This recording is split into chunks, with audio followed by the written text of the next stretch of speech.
அனைவருக்கும் வணக்கம். மகர ராசிக்காரர்களுக்கு இருக்க நிலைமை ரொம்ப மோசமா போகுது. இதுக்கு ஒரு முடிவே இல்லையா?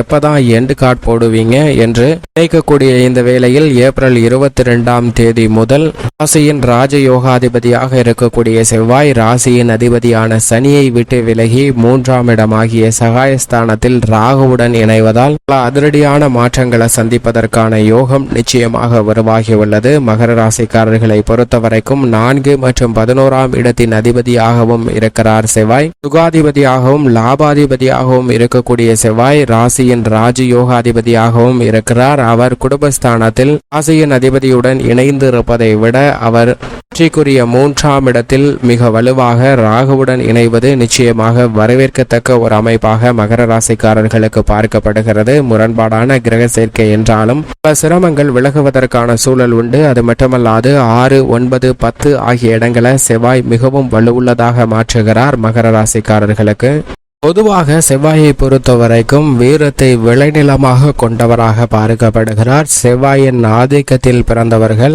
வீரம் மிக்கவர்களாக பார்க்கப்படுகின்றனர். எந்த பணியை செய்தாலும் அதை தைரியத்துடனும் துணிச்சலுடனும் ஈடுபடக்கூடிய யோகம் இவர்களுக்கு உண்டு. அப்படிப்பட்ட செவ்வாய் மிகவும் வலுவாக மனித வாழ்வில் பல்வேறு விதமான நன்மை தீமையை ஏற்படுத்தி கொடுக்கக்கூடிய சக்தி வாய்ந்தவராக பார்க்கப்படுகிறார். ஏனென்றால் பல்வேறு வகையான சுப நிகழ்வுகள் நடைபெற வேண்டும் என்றால் அதில் மிக முக்கியமாக செவ்வாயின் பங்கு உண்டு. செவ்வாய் சாதகமற்று இருந்தால் நிச்சயமாக சுப நிகழ்வுகளில் பல சிக்கலை சந்திப்பதற்கான சூழல் உண்டு. அதிலும் குறிப்பாக 2, 4, 7, 8, 12 ஆகிய இடங்களில் செவ்வாய் சஞ்சரிக்கும் போது எதிர்பாராத பல சிரமங்களும் சிக்கலும் அதீதமாக சந்திக்க வேண்டிய சூழல் உண்டு என்பதை தெளிவாக உறுதிப்படுத்துகிறாருங்க. ஆனால் அதே வேளையில் செவ்வாய் மிகவும் வலுவாக 3, 6 மற்றும் 11 ஆகிய இடங்களில் அபரிவிதமான வளர்ச்சியும் நன்மையும் முன்னேற்றத்தையும் அள்ளி கொடுப்பார். எதிர்பாராத வகையில அதிர்ஷ்டயோக வாய்ப்புகளும் நல்ல முன்னேற்றமும் நிறைந்த சூழ்நிலை உருவாகும்.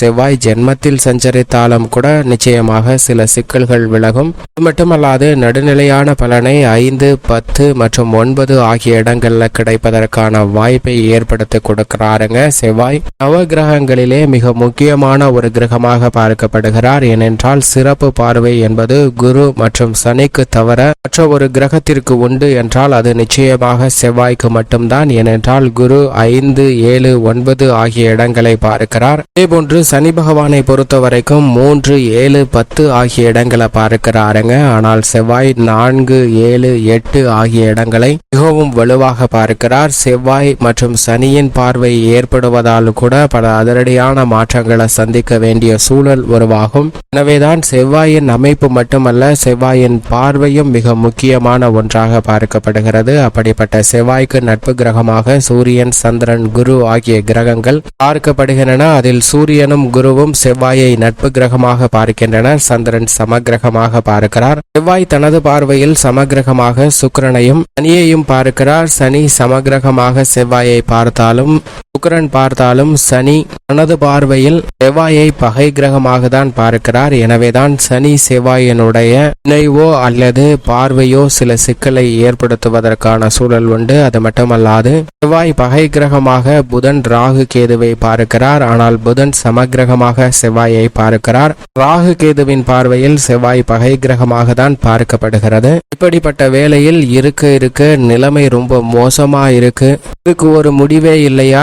எண்டு கார்டு எப்பதான் போடுவீங்க அப்படின்னு கேட்டா நிச்சயமாக அதற்கான வாய்ப்புகள் சற்று குறைவாக தான் உள்ளது. ஏனென்றால் அடுத்த 45 நாட்களுக்கு சனியை விட்டு விலகிய செவ்வாய் ராகுவுடன் இணைந்து சஞ்சரிக்க போகிறாருங்க. பொதுவாகவே சனி செவ்வாயின் இணைவு மிகப்பெரிய அளவில் சிரமம் ஏற்படுத்தக்கூடிய ஒன்றாக பார்க்கப்படுகிறது. இதைவிட 2 பகை கிரகமாக இருக்கக்கூடிய ராகு செவ்வாயின் இணைவால் நிச்சயமாக சற்று சிரமம் குறைந்தாலும் கூட சில தொல்லைகளை சந்திப்பதற்கான ஒரு சூழ்நிலையும் ஏற்கனவே இயல்பான சூழ்நிலையாக உள்ள தருணங்களாக பல விஷயங்கள் அமைகிறதே தவிர மிக பெரிய அளவில் மாற்றத்தை சந்திப்பதற்கு பெறுவதற்கான சூழல் உருவாகவில்லை என்பதை தெளிவாக எடுத்து காட்டுகிறாருங்க. எனவே இப்படிப்பட்ட வேளையில் ஏப்ரல் 22ஆம் தேதி முதல் செவ்வாய் சனியை விட்டு விலகுவது மிகப்பெரிய அளவில் வரவேற்கத்தக்க ஒரு அமைப்பாக பார்க்கப்பட்டாலும் அவர் ராகுவுடன் இணைந்து சஞ்சரிக்க போகிறார். ஆனால் அதே வேளையில் ராகு அங்கு சஞ்சரிக்கும் போது சுக்கிரன் உச்சம் பெற்று சஞ்சரிக்கிறார், புதன் வக்ர நிவர்த்தி பெற்று சஞ்சரிக்கிறார். எனவே சுக்கிர மங்கள யோகம் மிக சிறப்பாக கிடைக்க போகிறது. ஆனால் அது வெகு நாட்களுக்கு அல்ல, 25ஆம் தேதிக்கு பிறகு சுக்கிரன் மேசராசிக்கு மாறிவிடுவார். எனவே மிக குறுகிய நாள்ல சுக்கிர மங்கள யோகமும் புத சுக்கிர யோகமும் மிக வலுவாக கிடைப்பதற்கான வாய்ப்பு உள்ளதால் நிச்சயமாக சனியுடன் இணைந்து சஞ்சரிப்பதை விட சில சிரமம் குறைவதற்கான யோகம் உண்டு. ஆனால் செவ்வாய் மற்றும் ராகுவின் நினைவால் முற்றிலுமாக சிரமம் குறைந்து விட்டது என்று சொல்லிவிட முடியாது. எனவே அடுத்த 45 நாட்களுக்கு சற்று கூடுதல் கவனத்துடன் தான் செயல்பட வேண்டிய ஒரு தருணமாக பார்க்கப்படுகிறது என்பதை வீரத்தை விளைநிலமாக கொண்ட செவ்வாய் உறுதிப்படுத்துகிறாருங்க. ஆனால் அதே சமயத்தில் செவ்வாயின் சஞ்சார அமைப்பு மற்றும் செவ்வாயினுடைய பார்வை காரணமாக பல நன்மைகளை நிறைந்து பெறுவதற்கான யோகமும் உண்டு. விவசாயத்துறையின் அதிபதியாகவும் பார்க்கப்படுகிறாருங்க. அப்படிப்பட்டவர் மிக வலுவாக அசையும் அசையா சொத்துக்கள் வாங்குவதற்கான யோகத்தையும் தசாபுத்திகள் வலுவாக இருந்தால் இந்த தருணத்தில் கிடைப்பதற்கான வாய்ப்பை உறுதிப்படுத்துகிறார். பல்வேறு வகையான தடைகள் சூழ்ந்திருந்தாலும் அவற்றை விலக்கி நல்ல முன்னேற்றத்தை பெற்றுத்தரக்கூடிய வாய்ப்பை நிச்சயமாக ஏற்படுத்தி கொடுக்க போகிறார். செவ்வாயின் உச்ச வீடாக மகர ராசியும் நீச்ச வீடாக கடக ராசியும் ஆட்சி வீடாக மேசம் விருச்சகம் ராசியும் பார்க்கப்படுகிறது. இருப்பினும் செவ்வாய் சகோதரக்காரகன், பூமிக்காரகன், மங்களக்காரகன், உத்வேகக்காரகன் என பல்வேறு விதமான பணிகளில் தன்னுடைய ஆதிக்கத்தை மிக வலுவாக செலுத்துகிறார். எனவே அவர் சனியை விட்டு விலகுவதால் நிச்சயமாக பல்வேறு விதமான பணிகளில் நல்ல மாற்றம் கிடைப்பதற்கான யோகம் உருவாகியுள்ளது. ஆனால் முழுமையாக விலகுவதற்கான சாத்தியக்கூறுகள் இன்னும் 45 நாட்களுக்கு பிறகு மிக வலுவாக கிடைக்க போகிறது என்பதை உறுதிப்படுத்துகிறாருங்க. எனவே இந்த தருணத்தில் நிச்சயமாக சனியை விட்டு விலகிய செவ்வாயின் அமைப்பு காரணமாக சிரமம் வெகுவளவில் குறைகிறது. ஆனால் முடிவே இல்லாத வகையில முடிந்துவிட்டது என்று சொல்லிவிட முடியாது. சில சிரமங்கள் ராகுவுடன் இணைந்திருப்பதால் ஏற்படும். இப்படி செவ்வாயினுடைய அமைப்பு இருக்க குடும்பம், உத்தியோகம், தொழில், விவசாயம், பெண்மணிகள் என அனைவருக்கும் எப்பேற்பட்ட மாற்றத்தை செவ்வாய் ஏற்படுத்தி கொடுக்க போகிறார் என்பதை சற்று விரிவாக பார்க்கலாம்.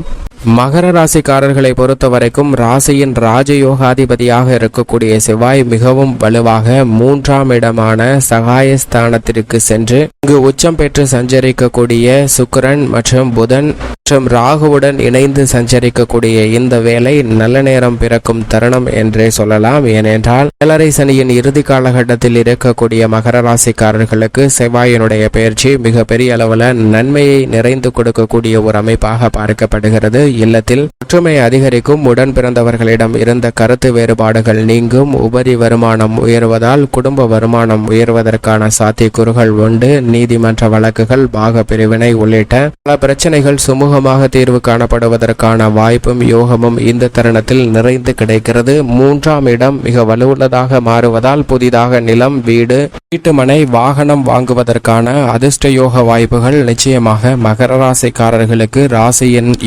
யோகாதிபதியாக இருக்கக்கூடிய செவ்வாயின் அமைப்பு காரணமாக உண்டு. இது மட்டுமல்லாது 6ஆம் இடமான ரூணரோக சத்ருஸ்தானத்தை சுகஸ்தான பார்வையால் பார்ப்பதால் சுப நிகழ்வுகளில் இருக்கக்கூடிய தடைகள், மறைமுக தொல்லைகள் விலகும், ஆரோக்கிய தொல்லைகள் வெகுவளவில் குறையும், கடன் சார்ந்த தொல்லைகள் உட்பட பல சிரமங்கள் விலகுவதற்கான யோகம் உண்டு என்பதை தெளிவாக உறுதிப்படுத்துகிறார். பாக்கியஸ்தானம் வலுப்பெறக்கூடிய இந்த தருணத்தில் புதிதாக கட்டிய வீடு வாங்குவதற்கான யோகம் உண்டு. இந்த தருணத்தில் உங்களுடைய சிறு முயற்சி கூட புதிதாக இல்லத்தில் பல சுப நிகழ்வுகளையும் மகிழ்ச்சியையும் அதிகரிப்பதற்கான பல நல்ல வாய்ப்புகளும் சந்தர்ப்பங்களும் நிறைந்து கிடைக்கிறது என்பதை செவ்வாய் உறுதிப்படுத்துகிறார். அது மட்டுமல்லாது தொழில் ஸ்தானமாகிய 10ஆம் இடத்தை அஷ்டம பார்வையால் பார்ப்பதால் அஷ்டம பாதிப்புகள் வெகுவளவில் குறைந்து தொழில் மற்றும் உத்தியோக ரீதியான பணிகளில் ஒரு சுமூகமான சூழல் கிடைப்பதற்கான வாய்ப்பும் யோகமும் நிறைந்து கிடைக்கிறது. எதை செய்தாலும் சிறந்த முறையில் திட்டமிட்டு மிக வலுவான முன்னேற்றத்தையும் வெற்றி வாய்ப்பையும் நிறைந்து பெறுவதற்கான அதிர்ஷ்ட யோக வாய்ப்புகள் நிறைந்து நிறைந்து கிடைக்கிறது என்பதை ராசியின் ராஜயோகாதிபதியான செவ்வாய் உறுதிப்படுத்துகிறார். ராகுவும் திடீர் அதிர்ஷ்ட யோகங்களை அள்ளி கொடுக்கக்கூடிய 3ஆம் இடத்தில்